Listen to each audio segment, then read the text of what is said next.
ये कहानी 1840 में पेश है, जब एक कारोबारी जहाज स्कॉटलैंड से अमेरिका की तरफ अपना सफर तय कर रहा था और ये सफर वो समुद्री जहाज के जरिए कर रहे थे। लेकिन एक रात हम क्या देखते हैं कि वो अपना रास्ता भूल जाते हैं और अपने सही रास्ते से भटक जाते हैं। वहाँ पर बहुत ज्यादा धुंध भी होती है और उन्हें कोई सही रास्ता नजर नहीं आ रहा होता और कुछ फासले पर जाते ही वो चट्टानों से टकरा जाते हैं और टकराते ही उनका जहाज तबाह हो जाता है। जहाज के टकराते ही उसमें मौजूद सब लोग मर जाते हैं, यहाँ तक कि वो कश्ती चलाने वाला। लेकिन उसमें सिर्फ 3 लोग बचते, जिनके नाम हैं ओलिवर कॉस्ली, जिम बकली और तीसरा शख्स पेरिस। वो लोग एक वुड की बोट में बैठकर किसी तरह अपनी जान बचाने के लिए वहाँ से निकल जाते। उनके पास एक नक्शा मौजूद होता, लेकिन उनको कुछ भी समझ नहीं आ रहा होता कि वो लोग कहाँ पर, क्योंकि जो नक्शा उनके पास होता है वो जगह उनके पास मौजूद नक्शे में नहीं। वो लोग बहुत मुसीबत में, क्योंकि उनकी बोट खराब। वो लोग अपनी जान बचाने के बारे में सोच रहे कि हमें जल्द ही कोई सोल्यूशन ढूंढना चाहिए, वरना हम भी सब लोगों की तरह मर जाएंगे। कुछ देर बाद सुबह हो जाती है और अब धुंध भी कुछ कम नजर आती है। वो अपने चारों तरफ देखते हैं तो उनको एक आइलैंड नजर आने लगता है, जो उनकी कश्ती से ज्यादा फासले पर नहीं था। वो लोग फौरन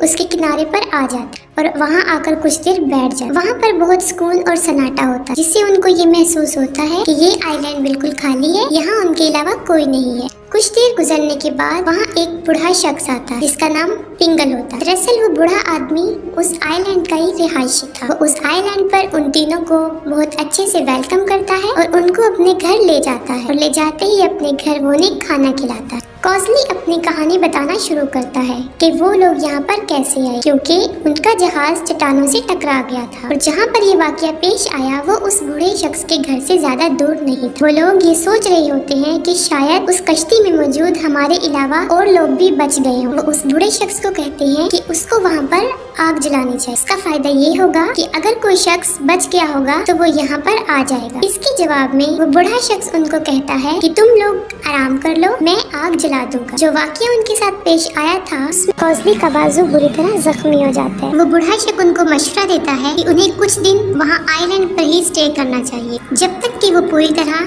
ठीक ना हो जाए। और इस मकसद के लिए वो उनको एक टकलस नामी आदमी के घर लेकर चले जाते हैं, ताकि वहाँ पर उनका इलाज हो सके। लेकिन अजीब बात जो हमें देखने को नजर आई कि वो आइलैंड काफी बड़ा था और वहाँ पर तकरीबन 40 घर थे। और उससे भी अजीब बात ये थी कि वहाँ पर सिर्फ 4 लोग रहते थे। वो बूढ़ा शख्स पिंगर, उसकी बेटी कॉरिगन, वो डॉक्टर क्लेम डगलस और उसकी भतीजी लैम्पे। ये बात सुनने में काफी अजीब थी और वो लोग इसके बारे में पूछते हैं। इसके जवाब में डगलस उनको कहता है इसकी वजह ये है कि कुछ अर्सा पहले ये आइलैंड बंजर हो गया था और रहने के काबिल ना रहा, जिसकी वजह से सब लोग वो जंगल छोड़कर चले गए। वो उन्हें बताता है कि हम 4 लोग भी यहाँ पर अपनी मर्जी से रुके और हम लोग यहीं पर रहेंगे क्योंकि हम यहाँ से जाना नहीं चाहते। फिर हम देखते हैं कि अगली रात बकली को कुछ अजीबोगरीब आवाजें सुनाई देती हैं और सब लोगों को उस आइलैंड के बारे में शक होने लगता है। उन्हें ख्याल आता है कि यहाँ पर कुछ तो गड़बड़ है जो वो 2 लोग इनसे छुपा रहे हैं, या कोई और बात भी है जो वो लोग इनसे छुपा रहे थे। उन्होंने ऐसा इसलिए सोचा क्योंकि जब लोग यहाँ पर आए उन्हें सब लोगों का रवैया अजीबोगरीब लगा, खासतौर पे वहाँ की फीमेल्स का। वो हकीकत का पता लगाना चाहते थे, इसलिए वो लोग खुद उस आइलैंड को देखने का फैसला करते हैं कि आखिर इसके पीछे क्या हकीकत छुपी है। जिसके जवाब में डगलस उनको मना कर देता है। वो उन लोगों को मना करता है कि उनका वहाँ से निकलना किसी खतरे से खाली नहीं है, कि आइलैंड पर अंधेरा जल्दी हो जाता है और जैसा वो लोग सोच रहे हैं वैसा कुछ नहीं है। आइलैंड पर कुछ ऐसी बात नहीं है और कहता है कि तुम्हारा फायदा इसी में है कि तुम यहाँ पर ही रहो। लेकिन उस बूढ़े शख्स की बातें बिल्कुल ठीक थी। उसने कहा था वहाँ पर कोई नहीं है, वहाँ पर सच में उन्हें कोई नहीं मिला और सारे घर खाली थे। मगर हकीकत तो ये है कि वो डेड आइलैंड था, क्योंकि वहाँ पर ना कोई जानवर था और ना ही कोई इंसान। बकली को ये जगह मशकूक लगने लगी और इस आइलैंड की सबसे अजीब बात ये थी कि वो किसी मैप में भी मौजूद नहीं था, जबकि वो उस लैंड के आसपास ही था, लेकिन फिर भी वो किसी नक्शे में नहीं पाया जाता। पेरिस और बकली इस आइलैंड का पता करवाने के लिए जाते हैं और वो लोग एक दूसरे से अलग हो जाते हैं ताकि वो सही हकीकत जान सके। बकली अपनी मंजिल पर उस मुकाम पर जल्दी वापस आ जाता है जहां वो दोनों मशवरा करते हैं कि हमें वापस यहाँ लौट कर आना है। लेकिन पेरिस वापस जल्दी नहीं आता, क्योंकि पेरिस की आईसाइट कमजोर होती है और उसको वहाँ पर पाँव में मोच भी आ जाती है, जिसकी वजह से वो वहीं पर गुम हो जाता है। लेकिन उससे भी अजीब बात ये कि उसे अपने इर्द गिर्द किसी की होने का एहसास होता है और अजीबोगरीब आवाजें सुनाई देती हैं। उन आवाजों को सुनते ही उसे खौफ महसूस होने लगता है और वो मदद के लिए अपने दोस्तों को पुकारता है, लेकिन वहाँ पर उसकी सुनने वाला कोई नहीं होता। बकली वापस घर आ जाता है और वो अपने दोस्तों को बताता है कि पेरिस वापस नहीं आया, इसलिए वो सब उसको ढूंढने के लिए निकल जाते हैं। लेकिन ठीक उसी वक्त डगलस वहाँ पर आ जाता है और वो उन लोगों को मना कर देता है कि वो अब यहाँ से बाहर ना निकले, उनका घर में रहना ही बेहतर है, क्योंकि अंधेरे में निकलना उनके लिए किसी खतरे से खाली नहीं हो सकता। और वो कहता है अभी तुम्हें घर पे रहना चाहिए, तुम सुबह को अपने दोस्त को ढूंढ सकते हो। लेकिन वो सब लोग बहुत डरे हुए होते हैं कि कहीं पेरिस में कोई मुसीबत में तो नहीं। वो सोचते हैं कि पेरिस को कोई नुकसान तो नहीं पहुंच गया। उनको ये खतरात आते रहते और फिर वही होता है जिसका उनको डर होता है। वो अगले दिन अपने दोस्त को ढूंढने निकलते हैं तो उन्हें पेरिस की लाश मिली और उसकी मौत कैसे होती है कि जैसे उसे किसी बुलंदी से गिराया गया हो। उसके बाद बकली और घोस्ट दोनों का शख्स यकीन में बदल जाता है कि यहाँ पर कोई गड़बड़ है। वो सोचते हैं या तो इस आइलैंड में कोई गड़बड़ है या वहाँ पर रहने वालों में। उन्हें उन चारों शख्स पर जो वहाँ पर रहते थे शक था, खास तौर पे वहाँ की औरतों पर, क्योंकि वो औरतों में होने वाले बदलाव को देख सकते थे। अचानक से ही उनके फेस का कलर, उनकी आंखों का कलर चेंज होने लगता है और वो औरतें इतनी अजीबोगरीब हो जाती और हरकतें करने लगती कि उनको बेड के साथ बांधना पड़ता। और उनमें से जो औरतों में से सबसे अजीब औरत थी वो कोरेगन थी। वो सबसे अजीब इसलिए थी क्योंकि उसकी हरकतें सबसे अजीब थी। वो रातों को जंगलों में घूमती रहती, वो अजीबोगरीब रिचुअल करती, आग के गिर्द घूमती रहती। और जब पेरिस गुम हो गया था तो वो औरतें अजीबोगरीब बन गई थी, मतलब उनके फेस का, उनकी आंखों का रंग चेंज हो गया था, जिससे ये जाहिर होता था कि या तो उन्होंने पेरिस पर हमला कर दिया था या उस पे जादू कर दिया था या उनको पता था कि पेरिस मर रहा है, लेकिन वो फिर भी अपने दोस्त की जान नहीं बचा सकते थे, उसके लिए कुछ नहीं कर। और हमें पेरिस जिस हालत में मिला वो मुर्दा था। इसके बाद हम देखते हैं कि हमें आइलैंड पर एक तीसरी औरत, उन दो औरतों के अलावा एक तीसरी औरत भी नजर आती है, लेकिन वो औरत उनको उस आइलैंड में आकर नजर नहीं आई, क्योंकि जब वो अपनी कश्ती में सवार थे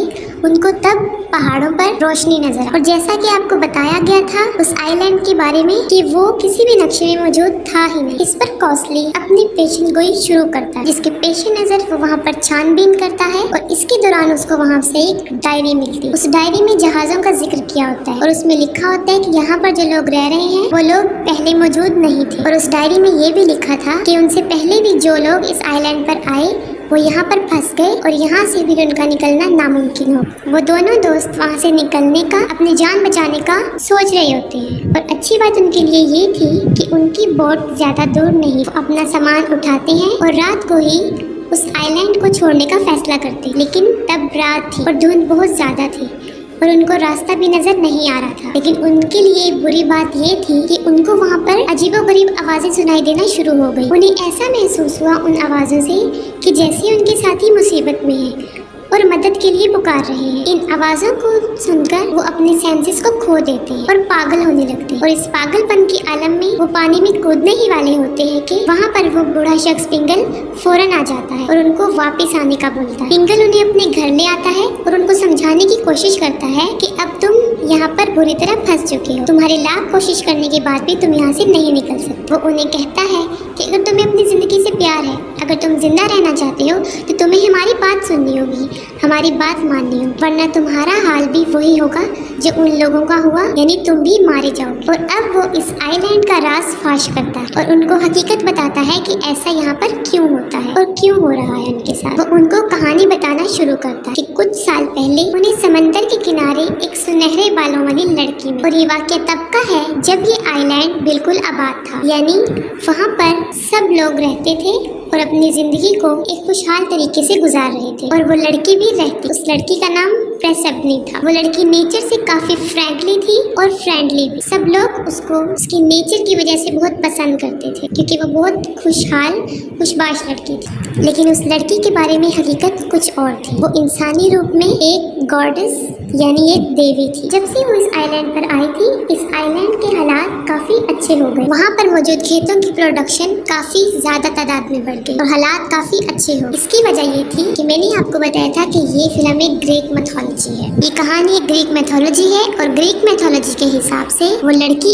एक द गॉडेस ऑफ हार्वेस्ट कहा जाता है और इसके बाप का नाम ज़्यूस है और हेडेस पूरी दुनिया का देवता था। वो अपनी बेटी को उस आइलैंड पर ले गए और फिर उसके बाद वो वहाँ की ग्रीक बन गई। जब रिबनी वहाँ से चली गई तो उस आइलैंड के काफी बुरे हालात हुए। वहाँ के खेत उजड़ गए और लोग भूख से मरने लगे। हकीकत में वो लड़की इस आइलैंड पर एक आम इंसान की तरह जिंदगी गुजारने आई, लेकिन इस आइलैंड की कहानी का किसी को आज तक पता नहीं चला। और ये रिबनी बहुत खूबसूरत, हर मर्द उसकी तरफ अट्रैक्ट हो जाए। एक दिन का वाक्य है कि एक मर्द शराब की हालत में उसके साथ बदतमीजी करने की कोशिश करता है और इसके दौरान वो उस लड़की को जान से मार देता है। इसका मतलब हरगिज ये नहीं कि वो लड़की पावरफुल नहीं या वो उसका मुकाबला नहीं कर सकती, क्योंकि उस वक्त वो एक इंसानी रूप में थी, इसीलिए अपनी प्रोटेक्शन के लिए वो कुछ नहीं कर सकती। लेकिन उसके मरते ही आइलैंड पर जवाल आ गया, कहत आ गया, लोग भूख से मरने लगे और वहाँ का सब कुछ बंजर हो गया। और उसके बाद उस आइलैंड के मर्द आहिस्ता आहिस्ता मरने लगे, वो भी वहाँ की औरतों से। वो अपनी औरतों के हाथों मरने लगी क्योंकि वो लड़की अपना बदला नहीं ले सकी। इसलिए वहाँ पर रहने वाली औरतें अपने आप पर बेकाबू थी और अपने बाप भाई बच्चों का किसी की पहचान नहीं रखती थी और उनको जान से मार देती। और जो लोग यहाँ पर फंस जाते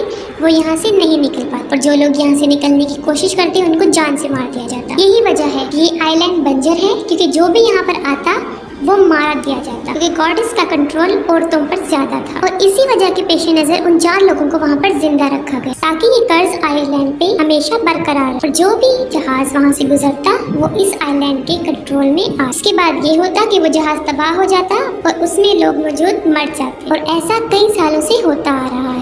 यानी उनके लिए यहाँ से निकलना नामुमकिन हो गया और अपनी सारी जिंदगी इस आइलैंड पर ये कैद की तरह गुजारनी पड़ी। और यकीनन कोई भी शख्स ऐसी कैद की जिंदगी को पसंद नहीं करता। वो बूढ़ा शख्स उन्हें इस आइलैंड की सारी हकीकत बताता है, जिसको सुन के वो काफी शॉक्ड हो जाते, लेकिन वो फिर भी वहाँ रहने को तैयार नहीं होते। और तब उन्हें पता चलता है कि उनका दोस्त भी उन औरतों के वश में आ गया था। इसके बाद बूढ़ा शख्स उन दोनों की हेल्प करता है वहाँ से निकलने की। वो उन औरतों को बांध देता है ताकि वो उसके ऊपर अपना जादू न करे। लेकिन ये कर्ज इतना पावरफुल था कि गोसली भी वहाँ से नहीं निकल पाता और उस पर भी जादू का असर हो गया था और वो भी पानी में डूब जाता है और मर जाता है। इसके बाद जो आइलैंड की औरतें थी वो इस सारे मामला से तंग आ चुकी थी और वो खुद को मार देती हैं, जिससे प्रिसिबनी यानी उस लड़की की पावर उस आइलैंड पे कम हो जाए। और किसी को आज तक ये पता नहीं चला कि गोसली को समंदर में जिंदा पाया गया या नहीं। और इसी तरह वो आइलैंड एक हिस्ट्री बन के रह गया।